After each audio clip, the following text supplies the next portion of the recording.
Welcome to the Deep Dive, the show where we take the source material you've shared with us, the articles, the research, the notes, and we try to transform it into a nuanced understanding of a really complex topic. And our focus today is, well, it's monumental, isn't it? We are attempting to chart the career trajectory of an absolute cultural icon. I mean, a man whose name is practically synonymous with modern cinema. Exactly. Samuel L. Jackson. Well, Our mission here is to go far beyond, the instantly quotable dialogue and the iconic characters we all know and love. We want to understand the actual architecture of his massive, enduring success. And when you say success, we have to start with the number, the staggering commercial dominance that basically necessitated this entire deep dive. We have to. Let's just unpack that colossal hook immediately. You shared with us that the films Samuel L. Jackson has appeared in have collectively grossed more than $27 billion worldwide. That figure, $27 billion, and that was calculated a couple of years ago, so it's likely higher now. It's a number so enormous you almost can't process it without context. Right. It officially makes him the highest-grossing actor of all time. And it's not just about, star power. It's a reflection of his prolificacy, his sheer longevity, and his almost unparalleled ability to sign on to these global mega franchises that really define the modern box office. But I have to ask, does that figure, impressive as it is, truly reflect his individual star power?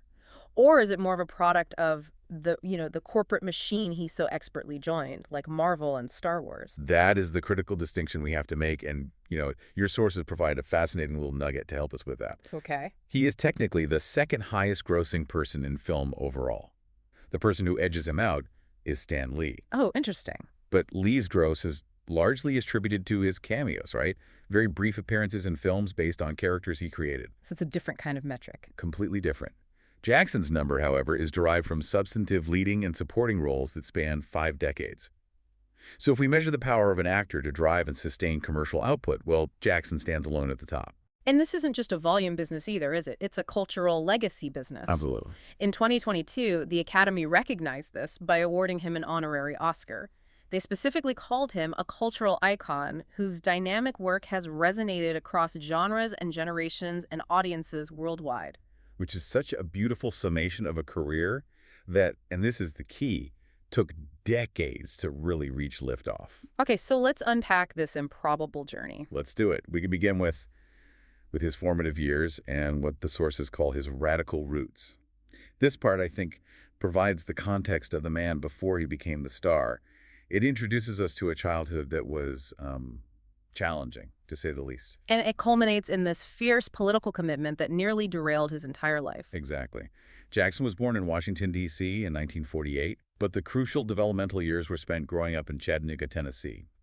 And it was a household defined by, well, a strong matriarchal presence and a pretty significant absence. What do you mean by that? Well, he was raised primarily by his mother, who worked tirelessly, by the way, as a factory worker and a supplies buyer for a psychiatric hospital, and his maternal grandparents. And the absence. The absence was his father, a man who later died of alcoholism. Jackson only met him twice in his entire life. Twice? Yeah.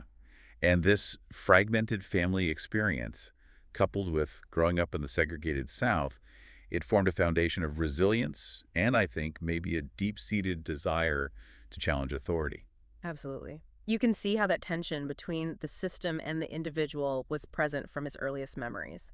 But before that political energy really manifested, he had this deeply personal struggle that kind of unexpectedly provided the first foundation for his acting career. The speech challenge is Yeah. one of the most surprising facts about this man with this incredibly powerful vocal presence. Samuel L. Jackson developed a debilitating stutter during childhood. And we're not talking about a minor impediment. No, not at all. Right. It was severe enough that he had to develop an adaptive strategy just to function socially and, academically. And the strategy he adopted, the one that essentially defined his life's path, was learning to pretend to be other people who didn't stutter. Think about that. I mean, acting for him wasn't some artistic whim. It was a necessary tool for communication, for self-preservation.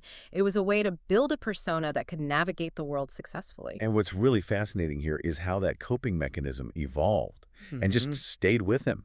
Even in his adult life, he has days where the stutter comes back. Right. And the sources confirm that he credits the use of the word, and we have to be delicate here, the word motherfucker, as a tool to successfully get through a speech block. That is incredible. I mean, that single phrase, which has become this powerful linguistic punctuation mark in his A filmography. signature of his cultural brand. Exactly. It originated as a therapeutic tool. It's a verbal release, a powerful expletive that physically resets his rhythm and allows him to bypass the impediment.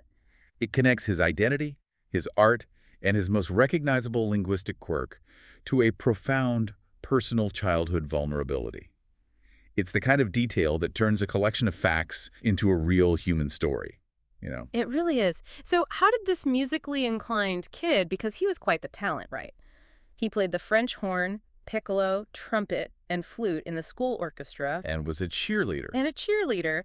How did he end up pivoting toward the arts as a profession?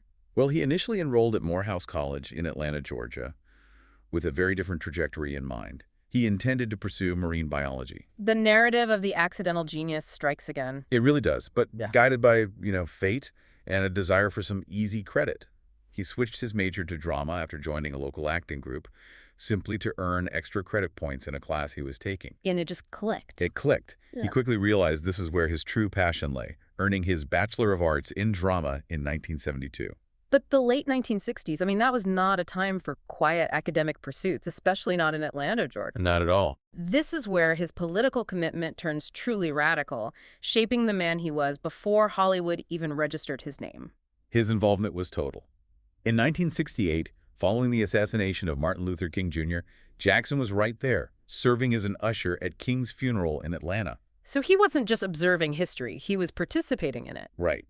He then traveled to Memphis, Tennessee to join an equal rights protest march. But the sources say he quickly moved beyond the traditional nonviolent resistance strategies of the civil rights movement.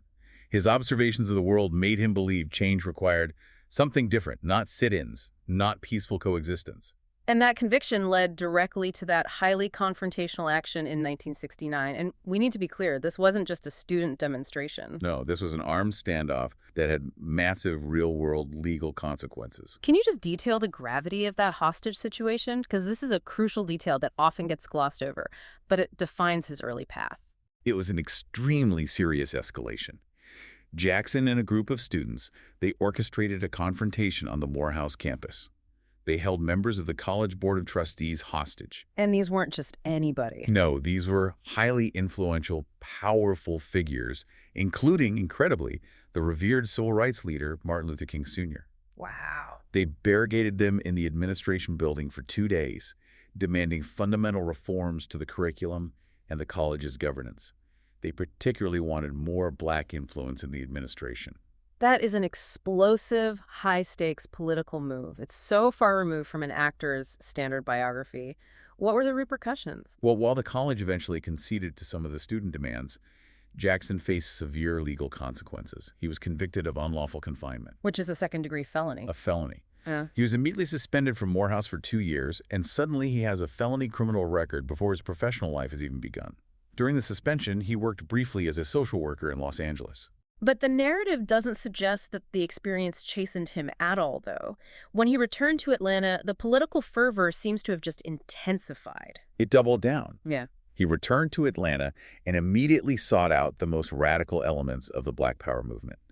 He met and connected with significant national leaders like Stokely Carmichael and H. Rap Brown. So he went deeper. Much deeper.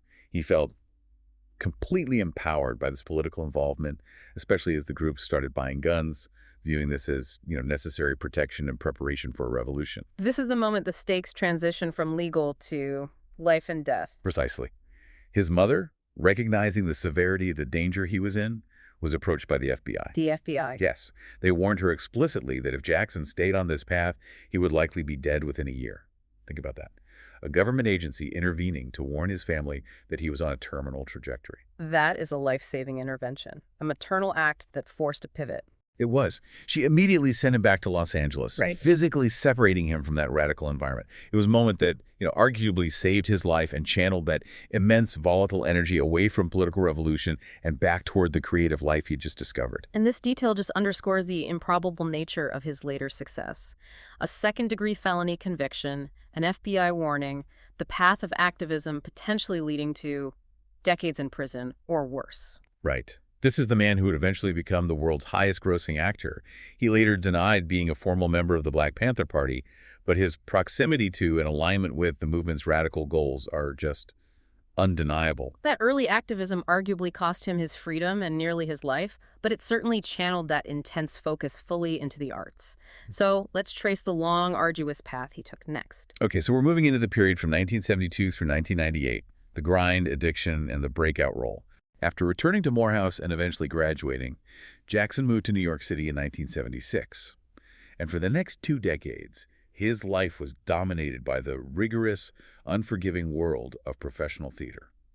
This was his real education in acting, far from the bright lights of Hollywood. And he racked up some serious credentials during this theater decade, didn't he? He appeared in foundational stage plays like Home and Charles Fuller's A Soldier's Play. Which would later be adapted into the Oscar-nominated film A Soldier's Story. He was deeply embedded in the most prestigious African-American theater community in New York. What's truly foundational, though, is his work in the August Wilson canon. Oh, absolutely. He originated the role of Boy Willie in the very first production of The Piano Lesson at the Yale Repertory Theater in 1987. These weren't minor roles. These were powerhouse, career-defining parts in landmark American productions. And this is where the bitter irony of his personal struggle really manifests. Just as his career should have been transferring to the highest, most visible level on Broadway. Addiction blocked him completely. The sources are very clear on this.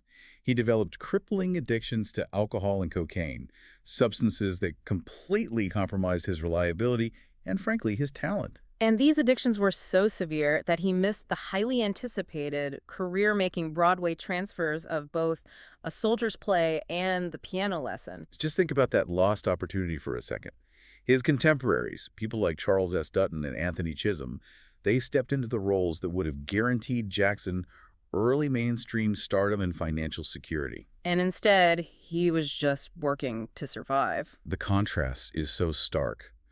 While his peers were garnering Tony nominations, Jackson was struggling to make ends meet, working as an overnight security guard at the Manhattan Plaza apartment complex. Which, ironically, was known for housing actors and artists. Right. He was literally watching over the dreams of others while his own were in jeopardy.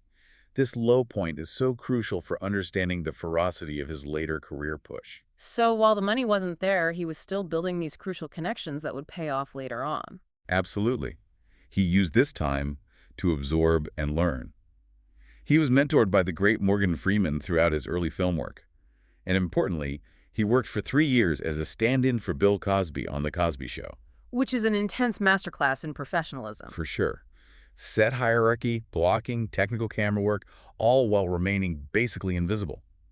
He was paying his dues in silence, learning the mechanics of film and television production from the inside out. And his move into Spike Lee's orbit quickly became pivotal for his on-screen visibility. Spike recognized his talent early. After seeing Jackson in The Soldier's Play back in '81, he cast him in small but increasingly prominent roles. School Days, Do the Right Thing, Mo Better Blues. And he also had that memorable role as the low-level hood Stax Edwards in Scorsese's Goodfellas in 1990. Right.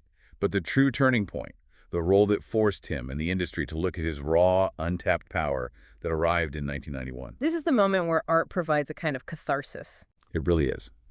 Jackson had reached a personal nadir involving multiple heroin overdoses before he switched to cocaine.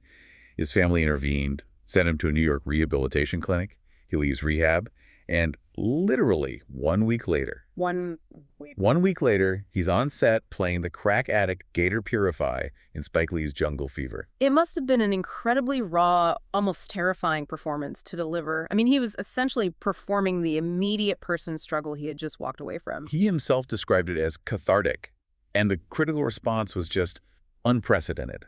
His performance was so impactful, so emotionally charged, that the jury at the prestigious 1991 Cannes Film Festival felt compelled to create a special Supporting Actor Award just for him. Just for him. Because his work, in their view, transcended the standard judging categories. That is a validation of decades of potential finally being realized. And that kind of critical recognition should have launched him immediately. But even after that honor, it took 3 more years for the true global rocket launch. The career breakthrough came in 1994 with Quentin Tarantino's Pulp Fiction. And here is the staggering statistic that defines his perseverance. Pulp Fiction was his 30th film. 30th. He had been working relentlessly for over 2 decades, through theater, stand-in work, addiction, small film roles, before finding the character that would make him a global phenomenon. And the role of Jules Winfield wasn't just a perfect fit, it was a testament to his talent.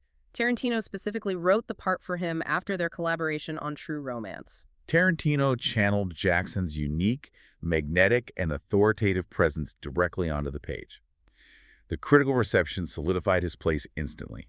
He received his sole Academy Award nomination for Best Supporting Actor, a Golden Globe nomination, and he won the BAFTA for Best Supporting Role. It was an overnight success that was 22 years in the making. Exactly. And the immediate pressure following that break must have been immense. He was instantly the most in-demand actor in Hollywood. He must have felt that shift. Oh, immediately. He noted that after Pulp Fiction, every script sent to him was an attempt to recreate that success. He said, "Everybody's always sending me the script they think is the new Pulp Fiction."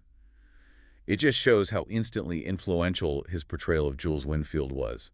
It changed the cinematic landscape for the anti-hero, dialogue-heavy thriller. But he wisely avoided simply playing Jules 2.0 repeatedly. Instead, he focused on consolidating his star power between 95 and 98, ensuring he became a versatile, undeniable box office force. That's right. He proved he could hang with established action giants, co-starring with Bruce Willis in the massive hit Die Hard with a Vengeance in 1995. Then he delivered serious, dramatic acting in A Time to Kill in 96. Which got him another Golden Globe nomination. For his portrayal of an angry father on trial. He was now bankable across every single genre.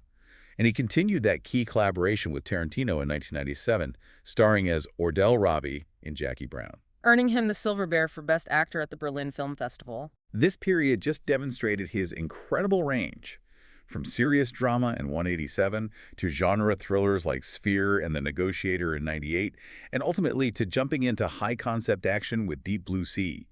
He was deliberately and successfully positioning himself to enter the era of the mega franchise, which would define his work in the 21st century. The stage is now set for, well, for the franchise architect. This is the era where Jackson begins to leverage that undeniable presence to anchor two of the largest intellectual properties in human history, Star Wars and the Marvel Cinematic Universe. And this is where that $27 billion figure truly finds its explanation. Right. Because the transition from, a film star to a franchise architect requires an entirely different skill set. It's the ability to be instantly memorable and authoritative, yet flexible enough to serve the narrative goals of a much larger multi-film story. And Jackson excelled at this. He did, starting with his introduction to a galaxy far, far away. His role as Mace Windu in the Star Wars prequel trilogy, beginning with The Phantom Menace in 1999, is a perfect example of his star power being integrated into a legacy system. And the anecdote about his willingness to just jump in is fantastic. It is. He admitted he was so eager to be part of the saga that he accepted the role before he even read the script, simply wanting to be able to say he was in Star Wars. That kind of enthusiasm is infectious and clearly commercially valuable. And his character grew in importance through the prequel trilogy, but he provided this unique piece of visual branding to the lore that remains a fan favorite today. The purple lightsaber. The purple lightsaber. Jackson himself suggested the purple color, specifically so that his character would stand out in a crowded battle scene. He wasn't just taking the role. He was actively managing his own visibility within the most visually chaotic scenes of the trilogy. And it worked beautifully. He's instantly recognizable in every ensemble shot. And that role proved enduring, with archival footage from Revenge of the Sith later being integrated into the animated series Star Wars, The Clone Wars in 2020. But even this massive role was merely a prelude to his ultimate institutional dominance, the Marvel Cinematic Universe. And the origin of his role as Nick Fury is maybe the greatest piece of business acumen in his entire career, and it was driven entirely by his hobby. It's still unbelievable that the character was designed after him without his consent first. It's crazy. It's absolutely correct. Around 2002, when Marvel Comics decided to update their line for New Generation in the Ultimate Universe, they redesigned the character of Nick Fury, using Jackson's exact physical likeness. And Jackson, who is an active comic book reader, saw this. He saw it, recognized his own image, and had his agents contact the publisher. So he essentially called them out for stealing his likeness. Not aggressively, Yeah. but assertively. They made amends by promising to cast him in any future live-action adaptations of the character. This promise wasn't just kept, it became the connective tissue for the most successful film franchise in history. That initial debut cameo in the post-credits scene of Iron Man in 2008, I mean, that essentially launched the entire shared universe concept. It did, and it led to one-of-a-kind contract in Hollywood history. In 2009, he signed a massive 9-picture deal with Marvel Studios. This contract locked him in as the foundational figure, guaranteeing his presence and volume across multiple phases of the franchise. He became the steady hand that shepherded the Avengers into existence. And he has since been ubiquitous. He's appeared in 11 MCU films, including Iron Man 2, Captain America, The First Avenger, The Avengers, Winter Soldier. Age of Ultron, Infinity War, Endgame, Captain Marvel, the list goes on. And that doesn't even count his television work. Right. He's reprised Nick Fury across all mediums in the Disney Plus series Secret Invasion, the animated series What If, and guest starring in Agents of SHIELD. Yeah. He is literally synonymous with the institutional guiding force of the Marvel brand. And here's where we have to connect back to his early days. It strikes you, doesn't it? Given the anti-establishment nature of his youth, the felony conviction, the radical commitment, the FBI warning, That his most enduring and lucrative character is Nick Fury, the ultimate corporate military man, commanding the massive institutional power of SHIELD. it raises a profound question about assimilation versus adaptation, doesn't it? The young Samuel Jackson risked prison time to overthrow institutions he saw as corrupt or unjust. The mature Samuel L. Jackson became the face of the ultimate, powerful, yet secretive global institution. The contrast between the radical activist and the consummate organizational man is just astounding. It suggests that his genius lies not only in his performance, but in his ability to pivot and master the systems he once opposed, using that corporate infrastructure to achieve unprecedented financial and cultural freedom. And that adaptation extended beyond the Marvel and Star Wars giants. He anchored several other successful blockbusters and franchises, demonstrating his consistent appeal. We can't forget his acclaimed voice work as Lucius Best, or Frozone, in Pixar's The Incredibles films. Which earned him an Annie Award nomination and showcased his ability to lead an animated blockbuster. He also starred in XXX in 2002. Then there's the famous Snakes on a Plane in 2006, a role he explicitly stated he took solely based on the title. Which is peep star power, isn't it? Taking a film, not for the script's nuance, but because the concept is so catchy, he knew it would be a cultural moment. Exactly. He continued that action persona in Kingsman, The Secret Service in 2014, and the monster movie Kong, Skull Island in 2017. And we also see his deliberate effort to revisit and control his older, unique characters. He became dominant in sequel and reboot architecture. For sure. He reprised his complex, criminally brilliant role as Mr. Glass in M. Night Shyamalan's Glass in 2019, a sequel to Unbreakable. And he returned to the title role in Shaft the same year, a reboot sequel to his own 2000 film. His career is a conscious feedback loop. He creates the character, and then he returns to monetize and control the intellectual property he helped establish. That phenomenal commercial success is clearly driven by his prolific volume, but the cultural icon status that's tied to his unique persona extending far beyond live-action films. It really is, and we should delve into that. His multi-medium career, his off-screen persona, his voice, his quirks, his causes. Yeah, let's explore that. His versatility in utilizing his distinctive voice is a career unto itself, right? He crossed over into anime, voicing the title character in Afro Samurai. And Jin Rummy in the animated series The Boondocks. And that deep, authoritative voice, which is capable of both, righteous indignation and quiet intensity, also made him perfect for roles that were far less heroic than the Avengers. He was the voice of the main antagonist, the corrupt police officer Frank Tenpenny, in the hugely popular video game Grand Theft Auto, San Andreas in 2004. Which shows his willingness to embrace roles across the moral spectrum. He's using his voice to lend weight to villainy just as easily as heroism. And he also utilized that voice for incredibly important documentary work, narrating the acclaimed 2016 documentary I Am Not Your Negro, which explored the powerful, difficult writings of James Baldwin. And then there's the ultimate gig in narration, a role that almost seems designed to create a cultural paradox, the voice of God. That's right. In 2006, he provided the voice of God for the Bible Experience, the New Testament audiobook, and the thinking behind that casting choice. The producers chose him specifically for his deep, authoritative voice. And if we connect this to the bigger picture, it just underscores the duality of his vocal brand. The man whose public mythology is tied to the use of motherfucker as a coping mechanism Is simultaneously deemed the perfect vocal vehicle to deliver the sacred, authoritative word of God. It highlights the universality of his gravitas. It really does. And of course, that ultimate intersection of his voice, his public persona, and his notorious vocabulary came with those satirical audiobooks. Turning a simple reading into a cultural branding moment. He recorded the immensely popular Audible.com audiobook of Go the Fuck to Sleep in 2011. And this was a massive commercial success that demonstrated the power of the Jackson brand, the authoritative presence delivering a highly relatable, profane, and hilarious parental plea. And he leveraged that brand again during the COVID-19 pandemic, didn't he? Reading the satirical book Stay the Fuck at Home on Jimmy Kimmel Live to promote social distancing. It perfectly illustrates his ability to utilize his unique cultural identity and his commanding voice for both humor and critical public service messaging. Okay, shifting gears now to his personal style. He has a very distinct public look. The Kangol hat. The Kangol hat has become his signature accessory, but the choice to shave his head is also part of that branding. What was the genesis of the bald look? It was practical, really. He started losing his hair, and at the time, thick hair was the fashion standard. He felt he couldn't face trying to achieve a comb-over look, so he just embraced the shaved head. And it worked. It did. He often wears intricate wigs for his roles, but he noted that the only way he would have time to grow his hair back is if he stopped working, which, given the $27 billion gross, seems unlikely.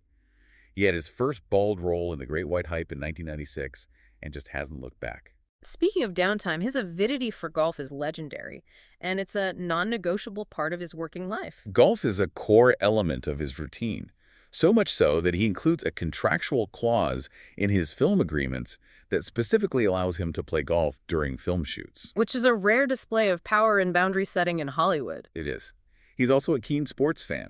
He supports the Toronto Raptors, the Atlanta Falcons. He even appeared in a Falcons Rise Up commercial. And surprisingly, he developed a soft spot for the English football team Liverpool FC after shooting the 51st State there, and even the Irish football club Bohemian FC. And I appreciate the full-circle nature of his hobby of collecting the action figures of the characters he portrays. Jules Winfield, Shaft, Mace Windu, Frozone. It's the ultimate meta-collecting hobby, isn't it? It connects back to that original impetus for acting, the need to pretend to be other people to overcome the stutter. Now, he gets to literally collect the physical representations of those successful identities. Let's discuss his activism and political stances, which have often been controversial and very public. And as always, we need to report these impartially, just conveying the information provided in the sources. Right. So Jackson was a highly visible campaigner for Barack Obama in the 2008 primaries. And he made a memorable and brutally honest comment regarding his motivation for voting. He stated directly, "I voted for Barack because he was black. That's why other folks vote for other people, because they look like them." He framed this choice as a recognition of the reality of the American dream, a concept he felt was a lie when he was growing up in the segregated South. And his comments have sometimes drawn significant fire, particularly concerning conservative political figures. In 2012, while discussing his role in Django Unchained, where he plays a deeply villainous house slave who collaborates with his white oppressors, Jackson controversially compared the character's mindset to conservative Justice Clarence Thomas. He stated the character had the same moral compass as Clarence Thomas does.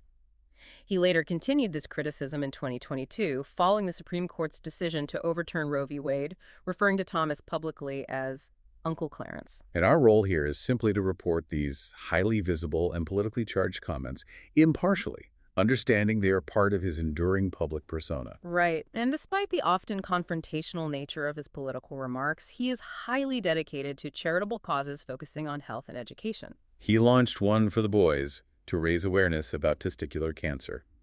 In 2009, he and his wife started a charity focused on educational initiatives.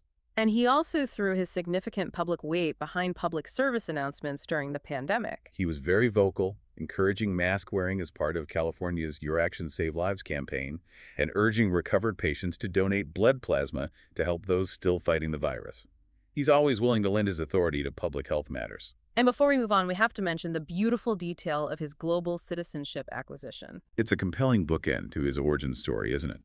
Following DNA tests that linked him partially to the Benga people, Jackson became a naturalized citizen of Gabon in 2019. It's the activist and actor who started life fighting segregation in America, formally reclaiming a part of his ancestral identity on the African continent. It's really powerful. It is. And finally, we can look at his remarkable theatrical comeback and the robust future slate of projects he has lined up. It proves that even after grossing $27 billion, the work ethic and the passion for the craft remain absolutely central. His return to the stage in 2022 is perhaps the most redemptive narrative arc of his entire career. After an 11-year absence from Broadway, he returned to star in the revival of August Wilson's The Piano Lesson. And this circles back perfectly to the lowest point of his career we talked about earlier. He missed the original Broadway transfer of this exact play decades earlier because of his severe struggles with addiction. So to return to it, sober and celebrated. It offers incredible symmetry, and the production was a deeply personal family affair. It was. He played the role of Doker Charles, a different role than the one he originated at Yale Rep, and the production was directed by his wife, LaTanya Richardson Jackson. And the performance earned him a Tony Award nomination for Best Featured Actor in a Play. This represents such a powerful, emotional, full-circle moment. He's reclaiming the stage and his artistic legacy with his family right there with him. It just demonstrates that even the financial security of being the highest-grossing actor, it can't replace the unique validation and artistic challenge of live theater. Not at all. And his future slate looks diverse and ambitious. It's spanning film, streaming, and potentially more producing work. So what's on the docket? Well, he is producing a live-action film adaptation of the anime series he voiced, Afro Samurai. He's also set to play the character Shonuff in a remake of The Last Dragon. So these are significant genre throwbacks and new intellectual property developments he's guiding himself. Right, and he's not limiting himself to franchise reprisal.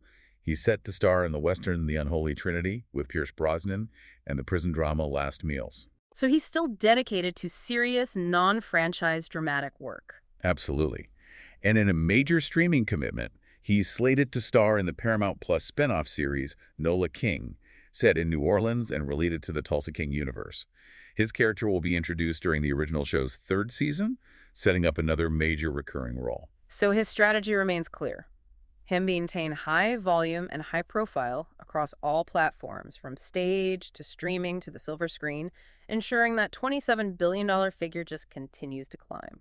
So what does this all mean in the end? We've traced a remarkable, truly improbable journey. I mean, from a childhood stutter overcome by the necessity of performance, Through intense student activism that resulted in a felony conviction and an FBI warning, battling and ultimately defeating severe addiction while working as a security guard, to becoming the highest-grossing actor in the world, anchoring global franchises like Star Wars and the MCU. Yeah, the architecture of his success isn't just about the sheer volume of his 152 films.